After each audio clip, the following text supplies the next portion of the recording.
Hi, it's Joy, and today I'm going to be watching Supergirl Season 3, Episode 2, which is called Triggers. I really enjoyed the first episode of the season. Obviously it was quite a sort of down episode with the way Kara was, but she's working her way through all of that now. So we can hope that we'll get slightly more of the old Kara back, but why she was acting that way, as I said in my last one, was completely understandable. I don't think it was that dissimilar to how Iris actually was reacting in the Flash. Their energies were slightly different, but they were similar reactions to a similar circumstance. So I didn't have any problems with that episode at all, and the whole wake up part just... I'm still not over it. So yes, I'm not expecting any real Mon-El, even maybe that many Mon-El mentions in this episode, but I'm really happy with what they gave us last episode. So if there's any more in this one, I will be pleasantly surprised. But yeah, I'm intrigued to see some more of obviously what Kara's up to now, more of Alex and Maggie's relationship, especially with all the stuff going around about is she staying? Who knows? Lena, James, Wynn, John, I can't wait. So let's go. Supergirl. Oh. We saved each other, just like Romeo and Juliet. You really need to finish it. Let me help you get over him. Not attacking me. He didn't Just attacking me in the previously. Oh, they're so happy.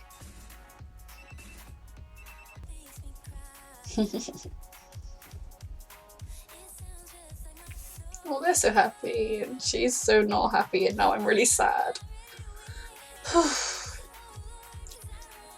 I still just love that they're not glossing over Mon-El in this. I was slightly worried that they were going to barely mention him, but they're showing that Kara's still feeling the grief, even though she doesn't have to feel it as much as she was last episode.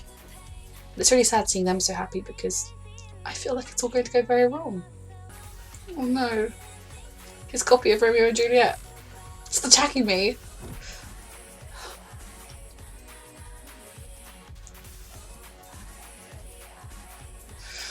Oh my god. Oh my god. Kara. He annotated that line, Kara. Oh. This is just an attack. Don't forget. There's no need. I'll be here every day. Every day. Not what James was hoping for, but I think he'll be good. Welcome to Cat Cup. You didn't have to do that. It's a Danvers family tradition. I saved your life. Yeah, but like so is everybody else here. So is everybody else here. What did you pay him to agree Oh, with Alex you? and Maggie. Band or DJ? Get jiggy on the dance floor. I say DJ. Oh, come on. Did you just say jiggy? He did. General alert. Kara, careful. Might work on you too. Well, you're not getting away with it. Oh. You might now, but you You're won't the later. cat, and I'm the bird. Just zap her or something quickly, Kara. Kara. It's okay. A long time ago. Kara. I need to find. Yeah, she didn't tell you? No, she did not. Huh. Kara, 20 minutes. I'll see you there. See you at 19. 20 will be fine. They need to learn to work together. Oh no, she's gonna have to attack John.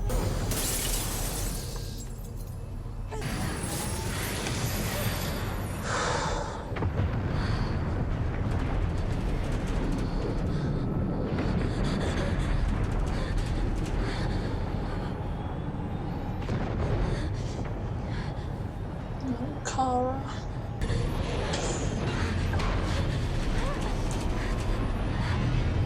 No wonder she gets claustrophobic.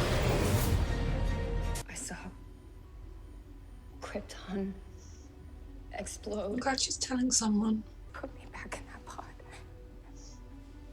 Completely trapped and alone. It was so quiet.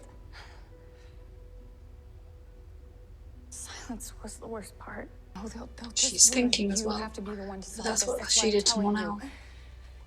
You're already altering The second time it the happened to psychic him. dampeners, right? I'll be fine.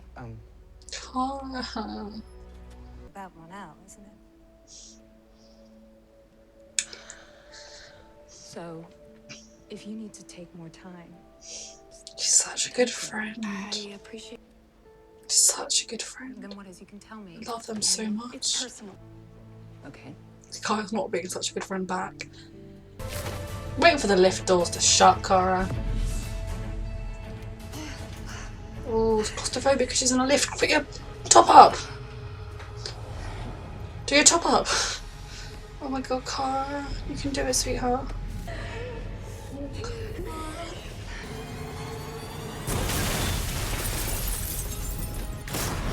Oh my god. You left all your stuff in the lift. You've got to go get it. How are you going to explain She that? must be getting stronger. Kara. I felt her in that elevator with me. She was It was in a my residual head. panic attack, Well, sweetie. there. Tell Alex. Yeah. Normal day in the DEO, man. You're going to tell her. Just Nothing tell her. abnormal happening here. Nothing going on. I mean, and Kara is, she's fine, right? I mean, she's not totally, completely fine in like the normal sense of the word, if you know what I'm saying. You said John was looking for me. I'm just gonna go ahead and tell you everything. Yeah. I'm kind of always gonna worry. I don't. Fears don't define you. And if I don't have Supergirl, what do I have? You got me.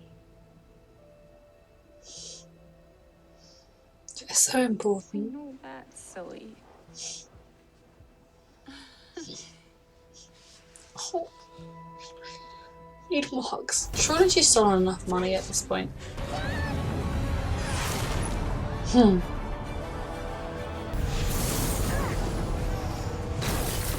Kara. It's okay. You're okay. No. It's him in the pot, not me. Oh my god. Mon-El? I killed him. I killed him. It was me.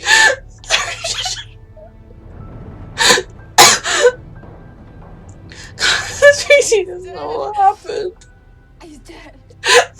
I know. He's dead. I know. If you were alive, you would have heard from him. Oh my god. We would have gotten a message. He got sucked through the portal. It's gonna be okay. I put him in there. He died. He died. I killed him. I killed him. I killed him. I killed him. He is alive. He's alive. I know it. I don't know where. I don't know how, but You I know know. he's alive. You saved him. It just like your mom saved you when she put you in. She knew you were gonna be okay. She knew you were gonna live. Oh my god. Mon-El is alive because of you. I saved him. Yeah, you did. You did. You can fight back. Go get her. Yeah. You can do it, Kara. Make her babe. Oh my god, I had a suspicion that she was feeling it about putting Mon-El in the pod, but I didn't expect that.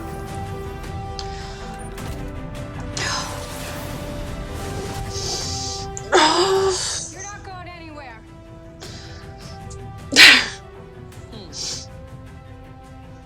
What did you see?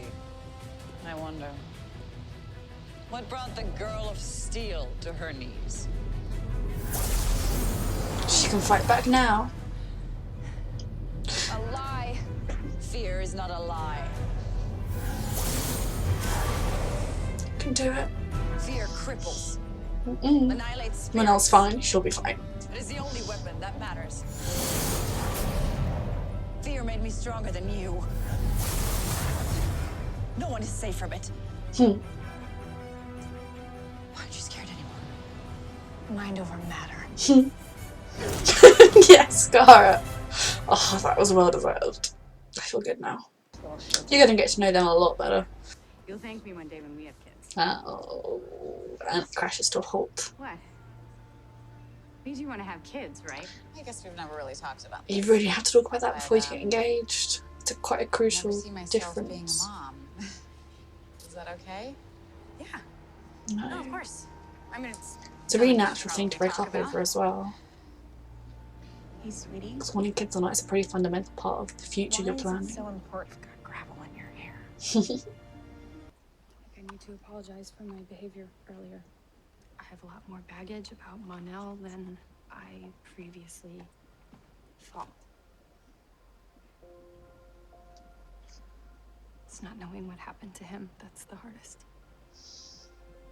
This is new for me too. Working with friends? No, having friends. Luthers don't have friends. We have minions.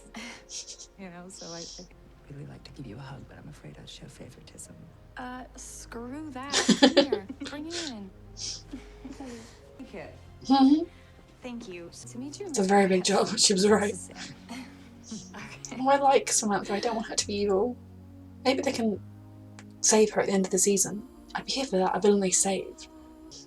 This show's really good at showing the quiet, sweet moments between people. It's good with the relationship though, with the mother and daughter relationships. You know, there's also these real, like, realistic, intimate, close moments. Really beautiful. It's in there. An alter ego trying to come out. Good night, Mr. Wilson. Miss Luther. I never like seeing someone alone. Like, they could be showing us that, you know, he's not. Oh, we're gone?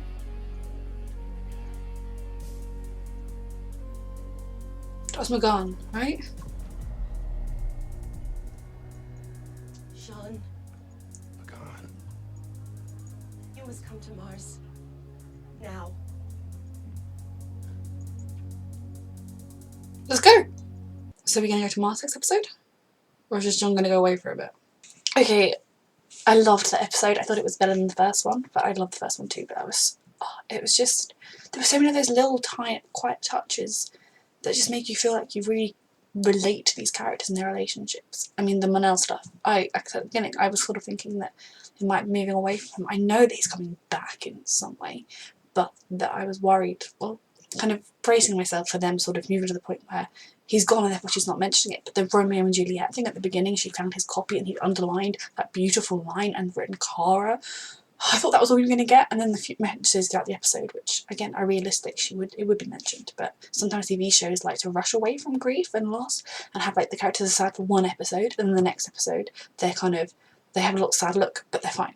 And then you're meant to think as a viewer, oh, when we don't see them, they're sad. But Supergirl didn't. It realistically showed it. And it showed her friends and family caring that she was still going through this loss. And I loved the scenes with Kara and Lena this episode. They were really important. How they both are learning how they can do this friendship. But that Lena is such a good friend. And the fact that, you know, she was willing to let her be the worst employee ever because she knew she was grieving about Mon-El. I had a suspicion that when Kara was having all of her fears about the pod, it really made me think of Mon-El. And that's where she put him. And, you know, I mean, when he was sent into that pod, it was done so quickly. Did it have a predestined destination? Was she sending him to the planet over there where he'd be fine? Or was she sending him to wherever he could make it in the pod? Because those are two different things. Now, as a viewer, we know that he was taken in by that wormhole thing, presumably to the future, to get cured of his lead allergy and all the rest of it. But Kara doesn't know that. She has no idea what happened to him. And like she said, she hasn't heard from him. He's not been able to communicate to them from another planet. So she thinks that, you know, for all she knows, he is definitely a very high probability that he's dead. So she's trying to deal with that. It's not just that he's gone and maybe he can make a life for himself someplace. It's that he's gone and she is unable to know where he is. And that is terrifying. Is he dead or like that? In that whole scene with Alex, her vision of him dying and everything, it's just... it was more than I was expecting, and it was so true to the characters and so true to everything they went through in season 2 and where they are now and their histories and everything. I love how the show handles its characters. It does it with such care. So the Kara and Mon-El stuff just blew me away yet again. In a season where Mon-El isn't currently in it, I'm just, you know, heartbroken always, but just, they love each other, and that was true even now. Alex and Maggie, I mean, they love each other so much, but I do think in a relationship, the kids or no kids issue, it's huge. You don't want to get married to someone thinking, oh, in 5 years she'll change your mind, in 3 years she'll change your mind, and then get to that point and that person be adamant that they don't want kids. Because either you'll have kids, and I mean, hopefully, you know, people always have to say that old saying, if you don't want kids, when you have them, you change your mind, but that isn't necessarily true. There are people that just through and through don't want kids. It's not what they see for them in their life. And if Maggie feels that strongly about it, and Alex quite clearly feels quite strongly that she does want kids. The fact that, you know, you only mention it in casual like that when you really just, in your life plan, you just expect to have children. It's not in any way something that you made a decision on. You just, yeah, of course I'm going to have kids. It's such a fundamental part of who Alex sees herself being when she's older that I do think that's a big issue for them. And I know that Floriana is, I think, leaving the show, but I think in a way that's a true to life reason to break up. And it's a reason to break up where they can still love each other. They can both be alive, thank God. But yeah, they'll love each other, they'll always love each other, but it's something that their lives need to be on the same page about, otherwise they'd have a really unhappy marriage. So that's really heartbreaking to see that coming in. If Maggie is leaving, I think that's quite a realistic way to do it. And again, it's a sensitive way. They've introduced it in this episode, and I think she's going to be in it for a fair few more, so they're not rushing it. Because this show truly cares about its characters, and that makes the fans, makes you care about them more. You know, I feel these characters' relationships. I mean, Ruby and Samantha have been in it for, what, 2 episodes, and I really feel their relationship just through the little moments they've had. I mean, it's really sad with Samantha. I kind of hope that they're doing a villain like never before, with some alter ego coming through, which is the Rain World Killer. But maybe when they ultimately defeat Rain, can they get Samantha back? Because I'd like that, because she seems, I mean, she's really awesome. I love her, and I love her relationship with her daughter. Lena was she was a really good boss. I think she was a very supportive boss. I think she and James need to learn to kind of work together. If he's the boss of Catco, but she's the CEO, the owner of Catco, and she's going to be a very present boss, they need to learn to work together in that, for them to sort of have their different roles that can complement each other, or work as a unit the whole time, but that's not what they're doing at the moment. So I'm very excited to watch their friendship develop. John, Megan sending him that message, come to Mars. I'm very excited about what that's all about. I mean, I kind of hope it's going to end in some peace and happiness for the Martian people, because, yeah, they've not had much. But I'm really excited for the next episode, especially if that is what it's about. So, that's my review of Supergirl. I'm going to go and cry about Karamel for a while, so thank you for watching.